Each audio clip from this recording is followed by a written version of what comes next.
Hello, everyone, and welcome to Jump Up Supercast, the only podcast on the internet to have less COVID cases in the country of New Zealand. I'm Will, and joining me this week, Brandon. That's my Minecraft Steve impersonation. Ills. Maguma. And Saf. Sorry. Even if all of us get sick, we're in the clear. We're so True, we're not in the same room. In fact, we're very far apart from each other. How far apart do you think we are? Comment below. So how are you doing this week, boys? living. Pretty all right. I'm very confused as to why Sakurai was talking about not hiring at Sora. But that was so weird. Do you think he just keeps getting tweeted about I it? guess. Yeah. Please hire me, Sakurai-san. He has people showing up at his fucking doors every day. Just listen, the COVID's happening right now. You can't do this. So I guess we can just Minecraft Steve got announced for Smash Bros. Huh? Wow. I should say Minecraft Steve and Alex. That's important. And Zombie. And zombie. And Zombie and Enderman. And No, Enderman. but that is a very funny thing to me because not funny. The Minecraft people, Mojang, are very particular about Steve and Alex in particular. This is a thing that they've said before. If in any presentation of Minecraft, Steve and Alex always have to be put together. You can never just say Steve because even though Alex came later, they're both the main character. Steve is not like one and she's two. They're both one. Which I think is neat, right? Come on. Minecraft is played by so many people. But yeah, I think they try to do that quite often because, like, wasn't Steve originally supposed to be like genderless? Or that was what the developers said originally about Steve. Before. Yes, I mean it was sort of like Steve could be whatever you want them to be, right? But then sort of with time, now Minecraft is a full-on character creator. Anyways, we can talk more about Minecraft maybe after the fact. But Minecraft Steve is in Smash Bros. We're out of memes. You know that all of them have been used. And this one was funny because it's, I guess first and foremost, do you think we know now that this character has been in development for 6 years? At least conversation started back in 2014. And then, which you keep in mind is before any DLC had been made for Smash at all. Yep. And now, finally, all these years later, they're finally in the game, and the reason why is because I imagine contract stuff was hard, but also Steve has a lot going on, and so does Alex. This is like one of the most complex characters we've ever gotten. Yeah. Mechanically, absolutely. And he's got funny the most simplistic design as well, which is hilarious. Yeah. and I mean, you know, there were some people that were mad about Steve Online, right? There always will be, right? I think I wasn't enthused. I didn't think it was a good character choice, but after I've seen this show, I feel a bit better about it. A lot better about it. Well, because I think we're at a point with Smash where so many quote unquote obvious ads are already gone, right? And so now there's going to always be dividing lines, right? You know, like for Terry, for Hero, for Banjo, there was clearly like countries where these characters were huge and then countries where they weren't a thing at all, right? And then for this one, I think that gap is very clearly among sort of age lines, right? Yeah, it's an age group divide right there for sure. I think if you're Muzaniz's age or younger, right, then I think you're like, yeah, Steve, right? Like, this is a childhood character. Whereas if you're older, Zoomers. Dang old Zoomers. I don't like being shoved in the rest of the fucking boomers. What the fuck? They're fucking Zoomers. Moose, I am a borderline Zoomer. Moose is a definite Zoomer. But if you look at how they separate the years. But either way, let's just get into Minecraft, Steve. Part of the reason, I guess, is I like Minecraft a lot, but I was sort of like you at first before Steve was announced. I was like, I don't particularly like want Steve that badly, right? But I think the reason why is because I was sort of like, hey, I don't think, like, what are they, you know, are they going to put Minecraft in Smash like that? You can't even do that, right? And the answer is they put Minecraft in Smash. Yep. So I feel a lot better about it now. Now I'm really excited. But so Steve, he does mine, as the name would imply, and for every surface of every stage in the game now, there's different attributes that give you different rates of various materials. And those materials are used for almost all of your moves in the game. And then you can take those materials and put a crafting bench down and then build to get stronger and stronger weapons, right? Yeah. All the way up from wood all the way to diamond, just like in regular Minecraft. And then each one has like different properties. The gold swings faster. The diamond is the strongest, of course. Yeah. They all break eventually. Mm-hmm. Yeah. What? So you can't really, you're always going to be managing those systems, right? You're not like, I just upgraded to diamond and I'm there for the rest of the match, right? Yeah. Right. And then also iron plays a huge role because there's mine carts that you can lay out tracks on. There's redstone, which you can use to set off TNT blocks. Mm-hmm. You can use the normal blocks you get to build, and the building is way more wild than I thought it would be. I thought they would limit it to like 3 blocks, but no, you can just keep going as long as you got them. Yeah. So just keep building. Yeah, which is funny because Sakurai specifically said they recorded this in mid-August. We're now in October, obviously, right? So this is one of the bigger gaps. And he said, this one, a lot of things might be different from now to launch because, and I understand why, because I imagine balancing Steve and Alex is going to be a nightmare. You may not even want to try, Yeah. What was always been incredible to me for like any Smash Bros. Character out there is just the level of detail, level of research, and level of work that gets put into each and every character. But this one is just a whole new other level of just research, detail, and work, where they have to rework the over 103 different fucking stages in order to incorporate this character and his fucking mechanics. It's just absolutely insane. Yeah, I mean, we say it every time when he comes up with a new character. We're like, how the fuck is he gonna pull this off? And it's always so lovingly crafted. It's always so meticulous that you can't help but be in awe of the guy.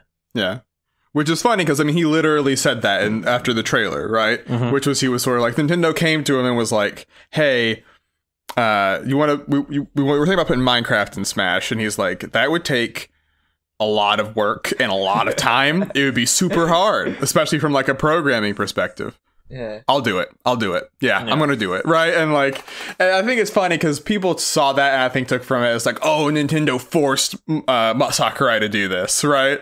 Mm-hmm. But it's he could have said no. He could have said no. And also, if you read Sakurai's articles, the game he's talked about the most in the last 10 years is Minecraft. Like, he loves that game. He showed his world off and it was just him flexing. He's like, look at all the stuff I made. Some people use creative, but I use survival because I like to gather the resources. And you're like, all right, just we humble brag about his own fucking world. Yeah. But yeah, so I guess besides now that we know, we got the full presentation. He's coming out on the 13th, and so there's a thing that I was curious about with Minecraft from the beginning was Minecraft's music is so chill, right? It's designed to not be a battle music. And Sakurai said in Ultimate, specifically, they went for only battle music, really. And so their answer was, well, Minecraft has a ton of spin-offs now, so we'll just use music from those that is more battle-focused.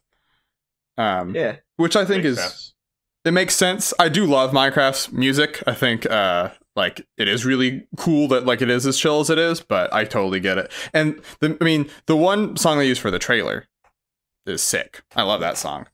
Yeah, that one was really good. Yeah. Was that actually mainly from 2 games, right? Yeah, like Minecraft World and Minecraft Dungeons. Yes. Yeah. I've never even heard of Minecraft World. I don't even know what that is. I think it's Minecraft Earth. Well, Minecraft Earth was like the Pokemon Go like. Oh my god. And then I don't know if Minecraft Worlds got renamed. Because Minecraft, we talked, it's funny, we talked a couple. Oh, Minecraft Worlds is, I don't know. Anyways, we'll find out later. But I think it's funny because, like he said, Minecraft is the best-selling game in the world at this point, right? Yeah. Like Tetris, if you count every version of Tetris, right, is certainly maybe still hot bigger, but Minecraft is in contention with all of Tetris combined, right? Which I think is crazy. And so, you can't say that like this one isn't a big deal, like that's certainly off the table.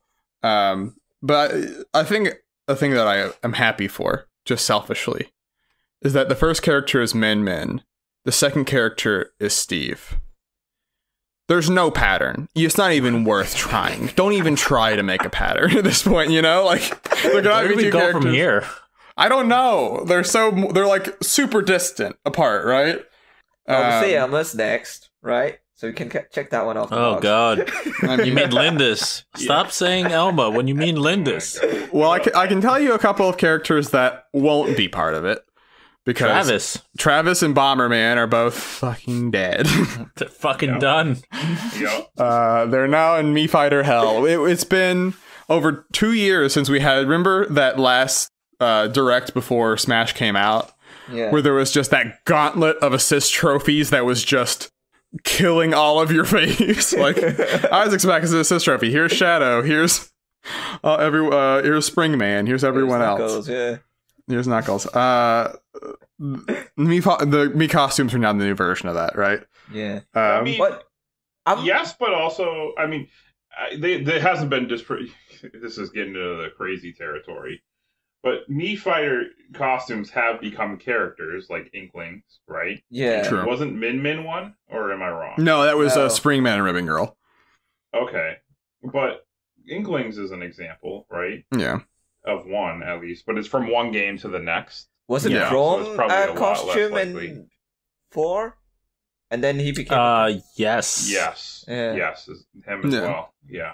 So, I mean, maybe the next Smash game. In 2025? Or not even 2025, but... Probably later than that. Yeah. To be honest with you, I would have totally compromised and accepted Travis as a Mii costume if they also included a theme song. Because I really like this theme song for Heroes. They should have had some music. Why did it say Travis and not No More Heroes? Very, very annoying. Well, remember... Very annoying. Well, like... That same thing happened with Altair from Assassin's Creed. Yes, it did. And I don't know why. It's really weird. I don't know why either. First I was like, Travis, what the fuck is that? I don't even know what that is. And then it's like, yeah. Yeah. I'm more weirded out by Travis than Altair because Travis has been originally exclusive to Nintendo. Well, I think it's just I don't know if it's like a licensing problem or what. Like, yeah, all right. Like maybe they own the character to Travis is different than the rights to the name No More Heroes or something. I don't know. Marvelous owns it or something. I don't know. What the fuck? And then there's also Bomberman, which it made me laugh because he's like, Bomberman, by the way, has the most elaborate Mii costume of all of them. Yeah. Oh yeah. He has like 8 alts designed. Yeah. And he just looks like him. Like there's no like me aspect there, Exactly. You're just straight up ass fucking playing as Bomberman. And then the Minecraft ones as well, there's no me aspects to those either. Yeah. And which made me it's funny because Sakura is sort of like, if you want to just play as like full on Bomberman, just go with items that are only explosives. Which made me laugh. But yeah, I don't know if I guess Cuphead was also like that, right? Like Cuphead is a fully different model. So yeah. Mii costumes are a lot more elaborate than they were back then. Back in Smash 4 days, right? Like if we get a Geno costume, I think it'll look a lot more like Geno than Smash 4's one did. You bite your tongue. We're getting a full character, right? Yeah. He's not going the way of Travis. I mean, see about that. Square and Nintendo are talking right now. They're discussing this. He may not go the way of Travis because he's not going to be a costume at all. But yeah, who knows? Sad. But yeah, so that was any further thoughts on Steve? He looks fucking great. I mean, I really want to play him. Like I didn't think I was gonna want to play him as much as I do. So I would eight of them at once is going to be madness. Yeah. I did really like that they. You could tell the amount of thought that they put into it, where you could summon his crafting table to him. So as soon as I saw it, I thought, oh, people maybe can camp around it, but no, he was like, nope, that's not gonna happen. Yeah, and that you can you can't move past the boundaries of the stage that far with the block building ability. Mm-hmm. Yeah, so you can't take them literally to the blast zone at least, which is nice. Yeah. It was funny because at first when they just said, oh, it's where Steve spawns before they showed off that you can move the crafting table, I was like, oh god, Steve on Great Kalik Offensive is going to be so hard. It will definitely be interesting to see him get played by other people, but it will be frightful to just play against him, especially if you're off stage, because Sakurai made a very strong point of just making you aware that his fucking offstage game is insane. Yeah, I mean, he has a lot of edge guarding techniques. Like, fuck, his forward smash is a meteor strike that seems to go off very fast. The TNT seems very, very strong. And the block building thing is and the flint and tinder, because that can 2-frame like off the ledge, right? Because it drops down. Yeah. And the anvil. Yeah, the anvil. Because you're separate from the anvil. You can jump off and have it keep falling, which is like Mega Man's down air. It's crazy. And the minecart that grabs you if you're not in it. Oh god. There's a lot going on. Yeah. I like that Sakurai. I like the little section where he explained the difference between lava and magma. Lava, magma, lava. And then it's funny because he was Japanese, like they don't have like those as two separate words. So it was like he was teaching like everybody in Japan the difference. But it was just fun hearing him like be like really excited about it. He was like, I learned something today. I love those moments from his I love those moments from his videos. Like when he was talking about like counting in binary. And he was doing the codes with his fingers. I was like, that's really, really fun to do. And I just kept doing it for a whole week. Sakurai flipping the bird was really great. Yeah. He did. That was... What a gift. Mm-hmm. Yeah, these presentations are always fun. It's like they're 45 minutes, right? Like in any other situation, you would say, what are you doing? But especially with this one, right? Because like the only other one that was 45 minutes was Terry's. But the first 10 minutes of Terry's was, here's what the Neo Geo is, and here's why Terry is like a big deal, right? Yeah. This one, there was no, it's funny, this is the first time there was no, what is Minecraft? They just assumed you knew, right? Everybody knows. Top selling game in the world. Yeah, so, but you don't understand Steve. We gotta spend 10 minutes on just his B move, like. Yeah. So we got Amiibos too announced. The last 3 ones from the last pack: Banjo, Terry, and Byleth. But sad, and there's no female Byleth. There's not going to be the Player 2 Byleth Amiibo. But yeah, I immediately thought of you when he said that, Brandon. I immediately thought it's like, oh no, Brandon's going to be upset by this. I was like, oh man, that's kind of a bummer. I do like how he set it up. It's like the little blocks, and then Terry punches through it. Yeah. I really like the Banjo one in particular. Them using the Jiggy as the stand is a very smart thing. Yeah. It's awesome. Yeah, really good. So yes, that looks crazy. Looks good. It'll be out on the 13th. I wish it was sooner because I want to play him now. But yeah, we will when we will. Less time though than I thought. When the way he was talking, I just thought, this is going to be at least like November. Yeah, but no. Yeah. Do you think they made any changes, or was the video accurate? Typically, well, I'm not sure. I think that the larger strokes of the character will, right? But I know a lot of times, like, competitive players like Esam and others will go through Sakurai Presents and look at percents of what moves do and look at knockback and stuff, right?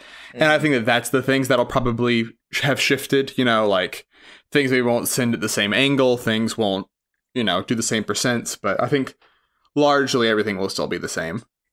Yeah. If you're not a competitive, you probably won't notice the difference, right? So that was that. There is, of course, this is the first week in like a month that there hasn't been a video game conference of some sort throughout the week, which is pretty crazy. So why don't we just catch up on video games that we've actually been playing? Sure. So what has anyone been? Just start going. Just start talking to me. Saf, you're up. Yep, I might as well go up because I've been playing Days Gone for a while, which is an interesting game. It was on sale on PSN. And I was like, you know what? I'll get it. It's an open world game. It was first it was announced, it sounded like kind of like Sons of Anarchy. Like that was a lot of people's opinions about it, which kind of turned me off. But when I actually play it, when I actually play the story of it, it's a lot more than that. Like it felt misleading to just describe it as Sons of Anarchy in a zombie apocalypse. The story and the characters have been pretty fun and they've been enjoyable. And like I really, really love the relationship between the main character Deacon and his mate Boozer. It's really, really good and well written. And the game itself is actually pretty fun in a lot of cases. They have weapon durability, which I kind of hate in video games generally, but they've done quite a fair amount to kind of like mitigate like all the problems I have with weapon durability. I still fucking hate it, but like it makes some of the battles feel kind of needless, because like when you fight a zombie, it takes a little bit to fight, and it takes more of your weapon endurance, and you just kind of like decide to just leave it. It's worth it for you to just run away than fight it. They also have stuff like hordes in it, where it's just multiple fucking zombies around, and you just kind of have to, if you're well equipped, you can fucking mow them down, and it's fucking great when you beat them. But if you're at the beginning and you see a horde, you're fucking going to die in like 3 seconds. It is not going to be a good time for you. And the amount of thought that gets put in the game as well, in terms of like these different enemy types and how they interact with each other, is also really good. Because the hordes themselves, they react differently to different types of people. If you get a horde, if you get like bandits around, then they will just immediately attack them and just destroy them. But if there's a different group of people that are kind of cultists and worshippers, they won't attack them whatsoever, because it's this weird symbiotic relationship between the two of them, where the cultist wants to be more like the horde, and I guess they get it. And it's actually fun to see those elements interact in the game world itself. This is also, and I think it's a different experience for other people than it is for me. I don't know why, but it's also the glitchiest fucking game that I've played. And if you've followed the Up Supercast Twitter, you will have seen a few of the funnier glitches that I've experienced in this game. And I say a few of them because there's been a lot of fucking shit, and I've only just picked out some stuff.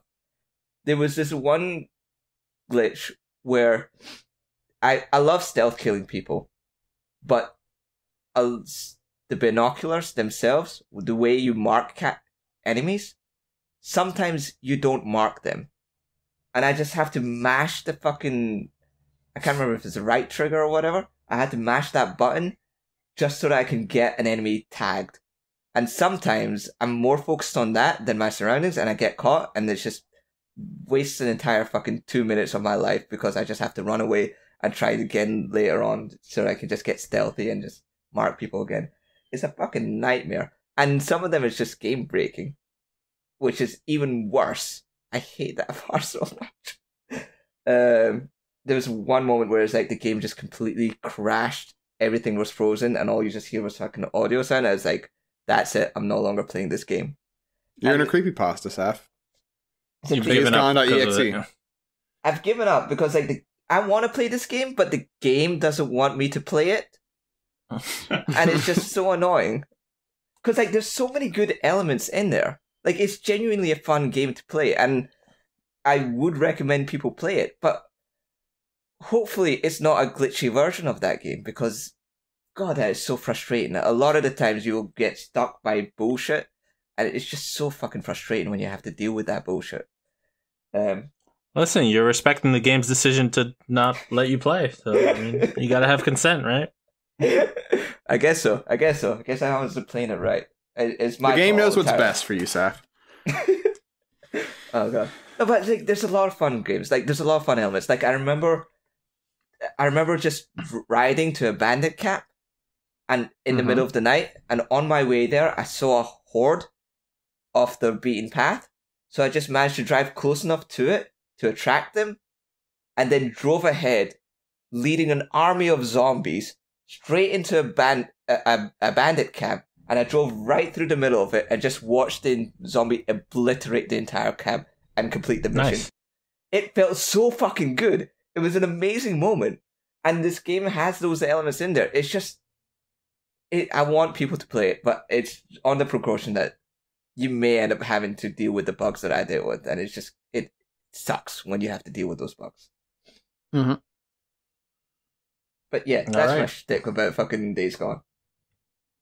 All right. Will, you're up. I've been playing Genshin Impact, everybody. Because... Mm-hmm. What a weeb. Did Taku save the world? Phoenix Rising did not. I was like, yeah, that one doesn't look as good as I thought it would. So let me go for another Breath of the Wild like. Turns out, not as much of a Breath of the Wild like as I would have thought. So if you don't know what this is, it is a free-to-play, open-world action RPG, I would say is the best way to describe Gacha it. Game. There is gacha, yeah. Though I would say the gacha is wholly avoidable. Uh-huh. At the point I'm at, I should clarify. There's sort of two different halves. So really, there's 80% of this game and 20% of this game. 80% of this game is just an open world AAA game, and it's a very pretty game. It's very anime. It's weeb trash, but looks very nice. And the comparisons to Breath of the Wild came from a very early beta, but the biggest things that still there are just the climbing any surface in the game, basically, right? That's that same thing still there.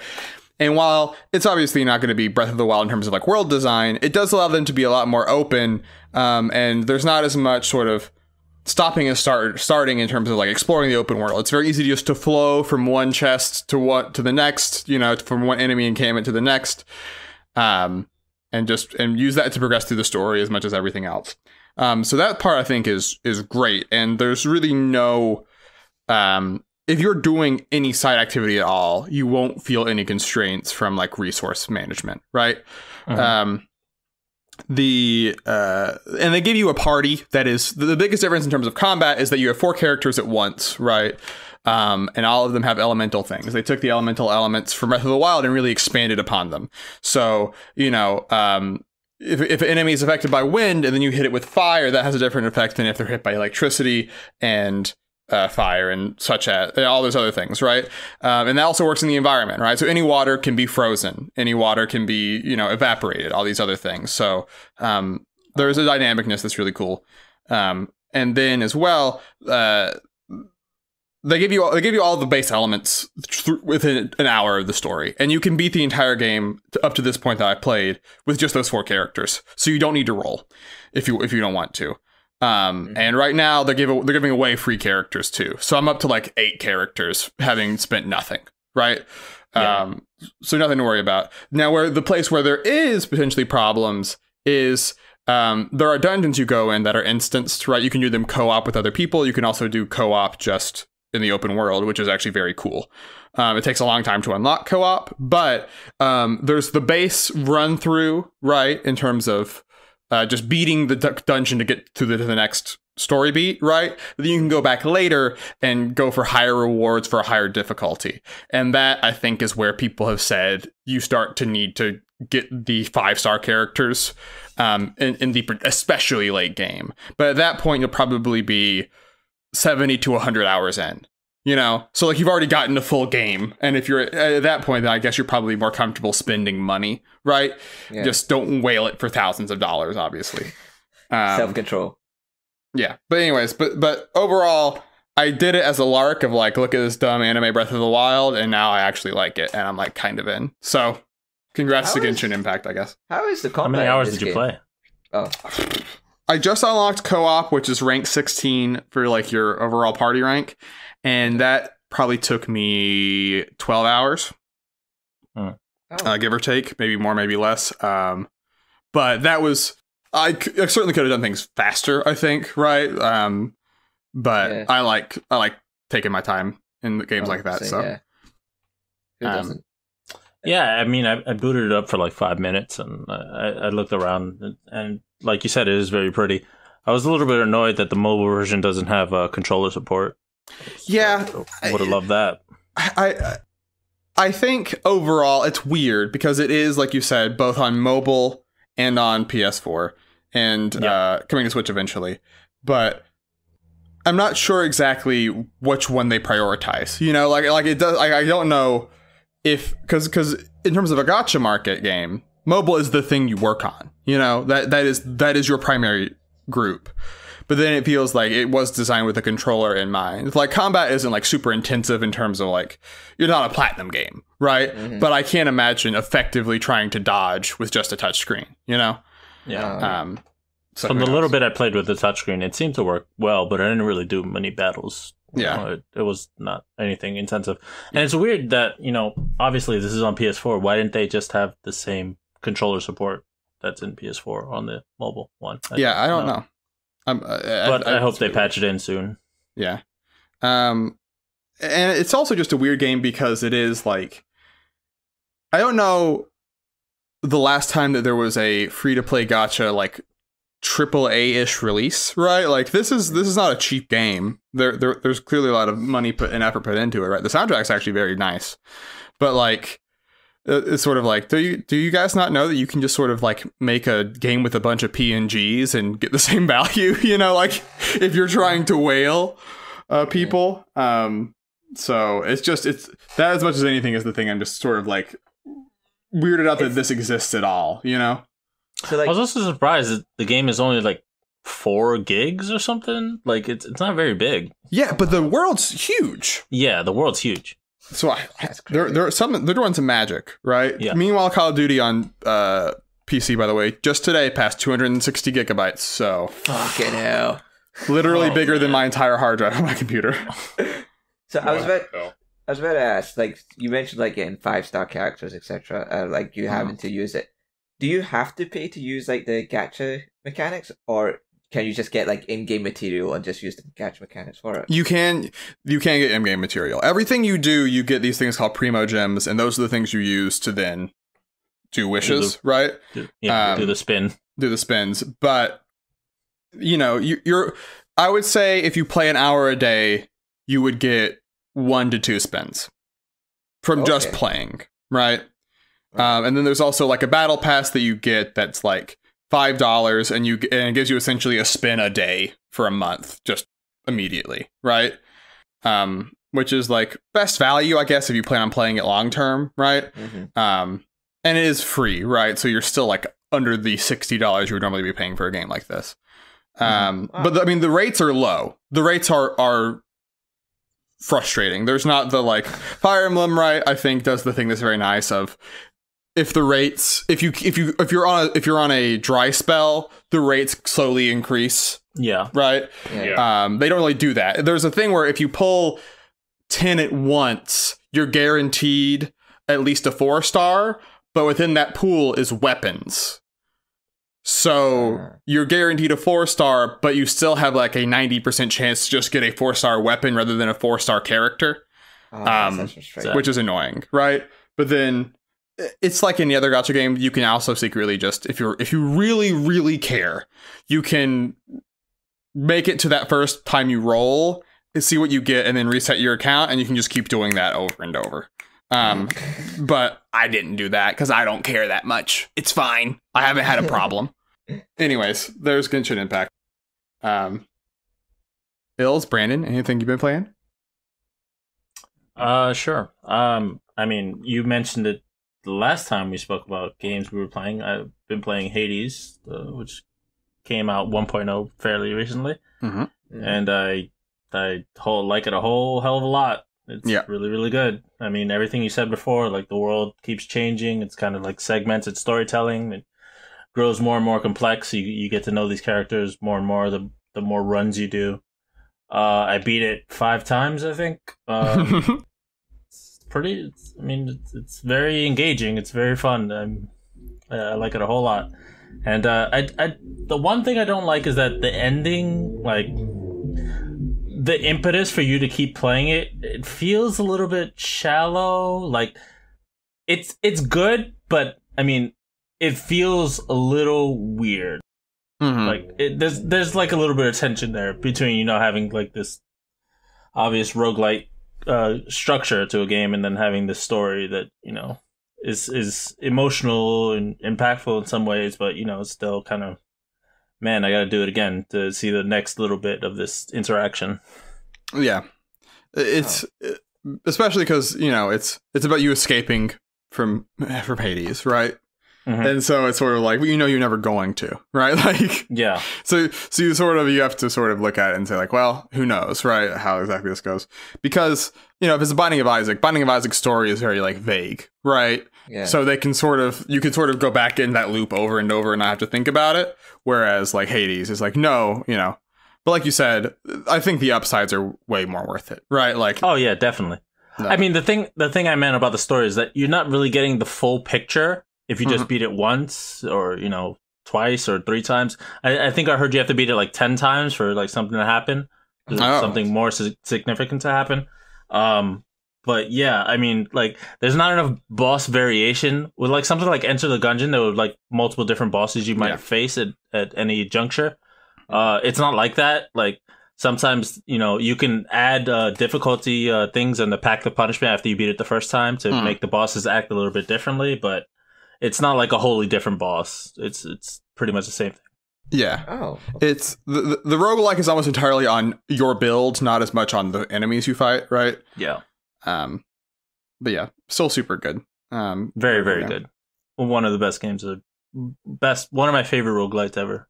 If you are interested at all in Hades, No Clip, who is Danny O'Dwyer, who used to work at GameSpot but does documentaries about game development, has done a whole series just going over with what's their name? The developers. Supergiant. Supergiant, thank you. Supergiant, and just going over every update, and they just finished their last one about the path to 1.0. Super interesting look at game design, game development. I didn't know that the voice actor for almost all of the male characters in Hades is also the composer. So Darren Korb. Yeah. And so that's how they're able to like still like churn out these updates so fast is like they're like, we wrote this new dialogue, and it's like, okay, we send it to him, right? Like, he can do it, and he also then can compose the music for the scene that we want to add. And you're like, man, that's a very valuable asset to a team, huh? Yeah, I mean, I really, really love this developer. I played all their games at this point, and I feel like this is their biggest game. But also, I've like bought every soundtrack of every game, and yeah, it's really, really good. So there it is. That Hades is super, super cool. Brandon, you been playing anything? Yeah, a little bit. I recently have been playing Tell Me Why on Xbox Game Pass, and completed episode 1. There's 3 episodes, so it's a little bit shorter than the normal 5-episode series that we're used to with games like this. Because it is developed by Don't Nod, the people who made Life is Strange, and this is kind of a follow-up to that in the same style of gameplay, where you kind of like an adventure game type, and you actually play as 2 different people in Tell Me Why, and you play as these twins, brother and sister, and I gotta say, so far I am intrigued on the story, and they do have superpowers. I guess it wouldn't be a Don't Nod game if the characters didn't have some sort of superpower. But because they're twins, they can use telepathy and talk to each other. And they also they both can see past, basically things that happen in their past. They can see and relive those moments through like these kind of like hollow ghost images. And there's certain points where they both remember it differently, and you have to choose which one was her reality, and it kind of changes the story. So that's interesting. It's kind of cool. I will say that it seems a bit more subdued than Life is Strange did, because you don't have a giant impending like storm going to destroy the town or anything like that. And there's, I don't know. I guess I wouldn't say there's not as much drama, because there's a lot going on. But because of that, it just seems a little more subdued. But episode 1, just finish it. Just kind of started episode 2, and interested to see where the story goes, really. Is it on top of that? Oh, go ahead, Seth. Yeah, sorry. I was gonna ask. Is it like just first episode, just like a lot of setup or something like that, or like where you just kind of like set up like, okay, these are certain issues, and then they're expecting you to play it more to actually get an explanation of it, or what? Kind of, yeah. I mean, they're at the beginning they're very vague on what's going on, and as you play through it, you learn more and more of the backstory and stuff like that. Mm-hmm. The traumas that these characters have been through. They kind of introduce the characters and the setting and all that. So it's, episode 1 is a bit slow in certain points. Yeah. So, if you get through that, they're obviously building up towards it. So I'm interested in seeing where it goes, really. Okay. And I'll probably finish that within the next couple weeks. And on top of that, I've also been playing. Just hit level 40 in Fall Guys. And it's for season 1, so I've been playing a decent amount of that. And season 2 is actually starting next week. Yep. On the 7th. Mm-hmm. So I'm looking forward to that as well. I really think I think we talked about Fall Guys a little bit on this podcast, but that and Among Us, it's Wild and Animal Crossing are like just the 3 games that like swept 2020 in terms of like community and just the internet. And I really like Fall Guys a lot. I feel like it got like kind of like just kind of almost forgotten about because Among Us blew up like a month later, but it's still a very fun game, and I really like that the developers of Fall Guys, Mediatonic, I do like how invested they are in the game and with the community and people playing it and trying to update it, listening to people and applying fixes. They've done a great job with just getting rid of. There was a long time on PC where hackers who were just cheating were basically making the game just very unenjoyable because you'd find one in almost like good like 30-40% of your matches, and they've done a good job updating the game so that I haven't encountered one since they've updated with the anti-cheat. Nice. So I'm happy about that, and again, they've just been listening to people. I think season 2 is going to be really fun because I'm sure they've listened to a lot of what people like and what people don't like in terms of the game. So I'm literally looking forward to it. I think it's going to be a lot of fun to play. So let's go. Yeah, I'm looking forward to season 2. I might jump in for a few days. Yeah, you were in for a few days at the beginning, but yeah, that's how I'm gonna take it with this game. Yeah. I grinded all the way to level 40. I don't know. I just found it a lot of fun. It was just a game that I could pop on and play. And win or lose, I was always enjoying myself. So it's great. I could play it for like an hour here, an hour there, and it just eventually add up. Where shit, I'm almost level 40. I might as well just grind it out. So. Yeah, it's ultimately what you really want from a game like this. It's just like win or lose, you just have some fun, and you can just quickly jump in and play it, and with no much problem. Mm-hmm. I mean, it's hard whenever you have a game blow up like Fall Guys, right? Because people are consuming so much of it, they burn through it faster, right? Yeah. And so it's sort of a thing that. Among Us is sort of in a different position because Among Us is it's a structure through which you and your friends are making a lot of fun, right? Whereas Fall Guys is very much about the game itself, there's not a lot of interactivity with your friends. And so you sort of have to, the pipeline's very hard to keep up for a game like that when the candle is burning so bright, So hopefully season 2, like you said, is going to add stuff. It's going to get, I'm excited to potentially go back in, right? So. That'll be nice. I hope there's some really good new maps. Yeah. That's what I'm looking forward to most. Yeah, I've seen already that some of the games are returning. There's obviously new games. They haven't obviously revealed all of them either, but some of the games like Egg Scramble and Hoopsie Daisy are both back, but they have completely new maps. Yeah. They're around, makes sense. Centered around that new theme, like the medieval type of theme, which I think is good theme for coming up to Halloween. Yeah. Yeah. So there it is. That's games we've been playing. There's still plenty of them. But games we've already played, hopefully, so we can put them on the list. The list. Follow along in the paste bin below, as every week we add a game to an ever-growing list of over 200 titles. of varying qualities. This is not the best, worst of video games. It's all of video games. And we're going to eventually get every video game ever made on this list. That is the goal. No, it's not. We're all... a majority of us have played every single video game ever. Crazy thought. That we promised that. That's Ilse's goal, at least. Yes, it is, actually. So, this week, Saf, you are bringing a game. Indeed I am. And the game I'm going to be bringing in is Bravely Default. Oh, no. Okay. It's the game I asked you to bring. Yes. Bravely Default Flying Prayer. Yep. Oft requested by Ilse himself. I'm out of this conversation. I haven't. Okay. Has there been any game that I picked that you've been a part of in conversation? Stop picking fucking 50-hour plus ass RPGs. Gunman Clive. Yeah, you picked Gunman Clive. Gunman Clive, there you go. Phoenix Wright. He picked Super Mario Sunshine. He loves that game. He picked Phoenix Wright back in 2017.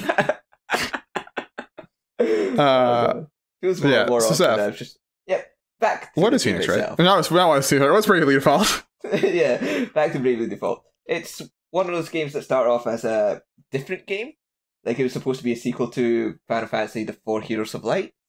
But for reasons that I can't remember too much of, it developed its own style and unique story. And it turned out to be a JRPG that was supposed to be released in Japan only until Nintendo decided to publish it in the West, and somehow managed to get a success out of it for the 3DS. I don't know. It very much carries over the same art style of Final Fantasy IV Heroes of Light, like the chibi 3D style. Yeah. Oh yeah, it definitely brings that over, and it does a lot of things that that gets rid of like a lot of the grindy aspects of JRPGs that you would normally expect for turn-based JRPGs. Like, it does a lot of things in terms of like, you can change enemy encounter rate. So like, if you hate random enemy battles, you can just reduce that to nothing. It also changes the speed in which you conduct battles, as well as having like an auto attack feature as well. Like, a lot of my time in the overworld, I played the game and I only had to use one hand playing that game because it was all the buttons that I needed was just on that one side. I didn't need to use the other side of the fucking handheld at all, and it was just so very convenient. The features that they added, the mechanics that they added as well, was just incredible, and it was a really, really interesting thing to see. Whereas like a JRPG just sits there and goes, "We know the problems of JRPGs. Here's what we'll do," and the gameplay itself is actually interesting as well, where it's on the grounds of like it's kind of Mega Man-esque, where you just defeat a boss and you steal their abilities, sort of thing. You unlock the job class that they are associated with. You unlock with, the job that they have. It's like Final Fantasy V, where you unlock a set of jobs, basically. Yeah. And you keep certain skills from the jobs even when you swap off. Mm-hmm. Yes. Yeah. And I really do like the job system in this game. It's very good. It is. The job system and the brave. The name comes from this brave and default, which are neither of them really make sense as words that you use for this. But essentially, you can stock up on turns or you can cash in turns, right? Yeah. So you either defend and you get multiple attacks the turn after, or you can go for a big burst now. And so that is particularly gets most used in boss battles, right? Where you have moments of, hey, this enemy's weak, just go all out, right? Try to burst him down if you can, if you think you can beat him in this turn, right? But if you don't, you might be in a really bad situation where suddenly you're he gets 6 attacks in a row, right? Oh. And that sort of carries forward in Octopath, right? Which is the spiritual successor to this game by the same team, right? Yeah. And that one also, and so that's an element of the weak point system, right? The break system. Yeah. The break system, you're right, sorry. Now, it is worth mentioning, there's one big dark cloud that hangs over Bravely Default, which is the second half of the game. Yeah. Do you want to talk about that, Saf? Oh my god. So, the first half what I mentioned before at the beginning, where it's like they understood like the grindy aspects of this game, and like they understood like they don't want to waste people's time, so they do add a lot of features that make it more convenient for people, make it much more easier to play, and just less time consuming than it needs to be. Until you hit chapter 5, 6, 7, and 8, where they just repeat the same events over and over and over again. You're doing the exact same shit, and you're just doing... It's grinding on a much more needlessly bigger scale in that respect. Then it's story grinding. Yeah, it's like I feel like I don't. It's so weird because the game is called Bravely Default, right? Like, and I think that's like also a statement of intent, right? Like we are unabashedly just being Final Fantasy, but old Final Fantasy, right? Yeah, and it's 4 party members. There's 4 crystals. It is what it is, right? But then I don't know if they thought, like, do we need to make this longer? Is this some weird commentary on, like, the cycle of these crystals or something and, like, the series of Final Fantasy? I don't know, but it was a 30-hour bit that did not work. Maybe not 30-hour, but, like, 15-hour bit that did not work, It was... Well, I mean, it does get paid off, like, with the twist at the end of these, 4 cycles or whatever the fuck you have to do. Yeah.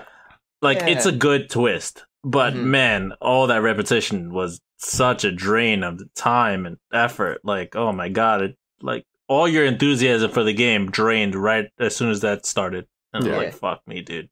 And I will give it the fact that they tried to remix it slightly. In the chapters, where it's like they added a little more personality to the characters, and they also like changed up the boss fights to be a little bit more challenging. But I feel so it wasn't enough to offset the fucking grindiness of it. When it first happened, I thought, oh, this is kind of neat, actually, right? Like, what a weird place for the story to go. But like, they're not going to do the whole thing, right? Yeah. And they did. And then they're not going to do it 2 more times. And they did 2 more times. Which was so weird. Yeah, they love the number 4, I guess. So, I guess we're speaking of the characters. I think that this on the 3DS, the art style is limited by that, but I think it's a good art style, right? Yeah. And I think that like the 4 main characters are all likable enough, right? Agnes, Adea, Ringabel, and Tyr, right? I mean, I remember their names, so I guess it's probably worth something. I don't remember their names. And Adea goes McGurgurgur. I don't know what that means. So I think that like they're fine. They're good. I don't think they're like knocking the doors down, but right. They're pretty decent. I mean, I really like the fairy and the whole thing with that. Airy. Like, that was Fairy. What a name. Yeah, that was very cool. Yeah. And I feel like the main thing that I cared about in this game was the job system and the battle mechanics. Yeah. Those were the selling points to me. And I like them a good deal. It's a super solid RPG system, right? Yeah. But it's funny that both it and Octopath kind of have similar problems in my brain, right? Which is the super solid system of jobs and parties and stuff, right? And then sort of the stuff surrounding it sort of like, you were getting a little too cute, maybe you should have just sort of stuck with the more traditional thing and let that core be the thing that stands out, They tacked on a whole lot of bloat in both cases. Yeah, that was really unfortunate. The way I played like the chapters 4 to 8 is literally like I used all the features that they had. There's like a sped up battles. I made it super no enemy encounters whatsoever, and I ran through these boss fights with vampire job. I maxed that the fuck out, and I've somehow managed to survive all the boss fights and just managed to get through it as quickly as possible. But even then, it was still a drag. Like, I don't think I had it as bad as other gamers would have had it if they played it like they normally would. But it was still kind of awful. And I think personally, I'm not as affected by those 4 chapters because I played it the way I played it, and I rushed through that as fast as possible. But that's the thing, when it comes to this list, that's the thing that I'm going to have to keep in my mind as well, because like other people will have a much worse experience than I have because I decide to do it this way. That's what we're here for. Yeah. You're not alone, Sav. But the thing about this, the thing I really enjoyed about this is like the changes that they made, the steps that they had taken in terms of like the attempts that they made at understanding gamers and understanding their time. Modernizing the genre. Yeah, modernizing the genre, recognizing that they're on a handheld system, so this is going to be probably a lot less time spent on them, traditionally. And just going for that. And the fact that the story was also fun, the environments, the 3D, the use of 3D in looking at the environments and looking at the backgrounds was so fucking great. Like, I really, really liked the art style that they implemented for the villages that you were in, and the use of 3D to just kind of amplify the towns and was actually really, really good. And I liked the characters as well. The characters were enjoyable. Like, Adea and Ringabel were really, really fun. Seeing them interact with each other was actually really cool as well. And with those elements, I want to say I liked it better than Octopath Traveler. Well, here's the problem. Just above Octopath Traveler. Here's the problem. Go on. Octopath is too high. I feel so. I don't think this game is better than Phoenix Wright. I don't think it's better than Stardew Valley. I don't think it's better than 3D Land. Okay. Wait, you mean Octopath? I would put it like. I would put it below Danganronpa. Yeah. Octopath, you mean, or? I mean, Bravely Default. Both, kind of, but. I would put Octopath a little bit higher. A little bit higher, but I think. Where is Octopath right now? 70? 70. Yeah. Yeah. Because that's the thing. Like, that's the main thing. Like, the rest of the game I really, really enjoyed. And the bad stuff about it, I did a lot to, like, I guess... Minimize? Minimize it. Mitigate. Yeah, those words. Any variant of that word. Things start with the letter M. Yeah. Yeah. Any variant of that word. But basically, yeah, I did a lot to kind of, like, minimize it. And that's why I kind of have more fondness for this game. Than the average person.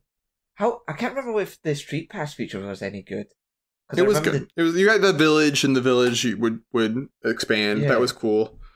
That was a good way to get like items and stuff. Yeah, it was a nice wee little feature. Like, couldn't you also like summon your friend? Like if they'd play the game. Yeah, you could call them in as like a assist. Yeah. Yeah. I remember saying that because I played it a lot later than Saf, and I'd had like Sav's profile, and he was like level 99. I was like, okay, I'm never gonna use this. One shot bosses. Yeah, I was grinding like a fiend. I just don't know what else to say. Sav loves to grind. It's his passion. He does love grinding.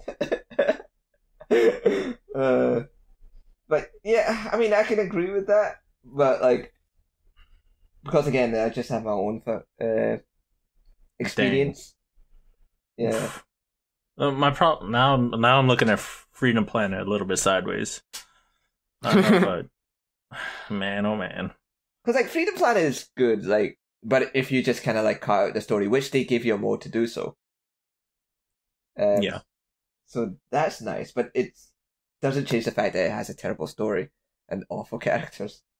I mean, yeah. I don't know. I think. Dang. I'm willing to agree to put it below Ghost Trick at the very least. Then. I mean, I don't want to do brushstrokes too broadly. Mm-hmm. But like, I'm gonna say the curse words. Is it better than Alundra?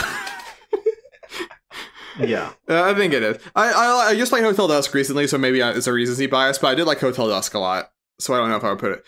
But looking at things above it, right? I think it's better than like Castle Crashers, at least, right? I think it's better than Uncharted 1. Yeah, and like Turtles in Time. So I think I'm with Ilse's original place of below Danganronpa. Below Danganronpa. Yeah. God, why is Freedom Planet above Danganronpa? I mean, add it to that list for when our Anchor series comes up. It's November. All right, well, here we go. Bravely Default. Bravely Default. Bravely Default. What's the thing? Something fairy? Where the fairy flies. So in America it's the fairy flies, and Europe is the flying fairy. Or flying fairy. Either way. I didn't know there was a subtitle. Yeah. Was it Bravely Second End Layer, I think, was the other one? Yeah, Bravely Second End Layer, yeah. Which is not the direct and then Bravely Default 2, which is coming out soon. Yeah. So there it is, at number 92 on the list, Bravely Default, surrounding it at 90, Star Fox 64, 91, Dangan, Rampa, Trigger Happy Havoc, 92, Bravely Default, 93, Teenage Mutant Ninja Turtles 4, Turtles in Time, and 94, Uncharted Drake's Fortune. There it is. There's the list. That's the podcast. Done. Now we do the part where we plug, where we do our sign-offs. Someone take this away from me. Get this mic out of my hands. All right. If you enjoyed the Jump Up Supercast, make sure you check us out on your favorite podcast listening service of your choice, including SoundCloud, iTunes, and YouTube, where new episodes go up every single Monday. And the other show that we have, the Jump Up Supercast Game Club, new episodes go up every other Thursday. And we just recently played for the Jump Up Supercast Game Club, Lucky Luke. And that episode just went up this past Friday, actually, because I fucked up. But anyway, usually, almost every single time, it's every other Thursday. But next, we are playing Little Nightmares, getting into the Halloween spirit. Nice. And if you enjoyed this episode, give us a follow, a like, or a share. Feel free to let us know where you think Bravely Default should go on the list. Maybe tell us what games you've been playing recently, and maybe it's a game we want to play. Maybe we'll play it for the Game Club at some point. And speaking of, if there is a game that you want us to play on the Game Club, we do have a Patreon, where for just $1 a month, you get the chance to choose one of our Game Club games every round. And we also have a Discord where you can go in there and chat with us and talk about the list and, video games in general. We always post when new episodes go up. And you can follow us on Twitter, Facebook, and Instagram to stay up to date with everything Jump Up Supercast related. So we also post our episodes when they go up there as well. You can catch us streaming sometimes on twitch.tv/Jump Up Supercast. Maybe we'll have a schedule someday. I seriously doubt it, though, with how sporadic we are. But if you follow us, you will know, when we go live. So we would appreciate that follow. And, we've been playing Fall Guys, and that's what I've been playing. I was recently grinding to level 40, like I said earlier. Muzzy, maybe he's playing Mario. Who knows? But give us a follow. As always, thank you guys for listening.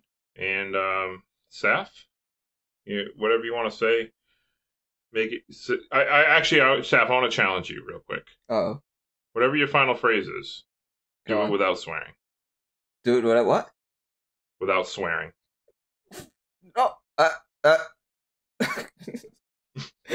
Saf shuts down. He's broken. Can I get a mulligan? I don't give a shit. Say what you want. Thank you.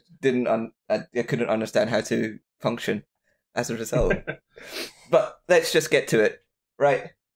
Sakurai revealed his recent character, which is going to come on October 13th. But we now have 4 characters left. And we all know this to be true. And we should stop running away from this. Elma is going to be one of the characters that's going to be revealed. We all know this. She's the perfect match. She's perfectly available for it.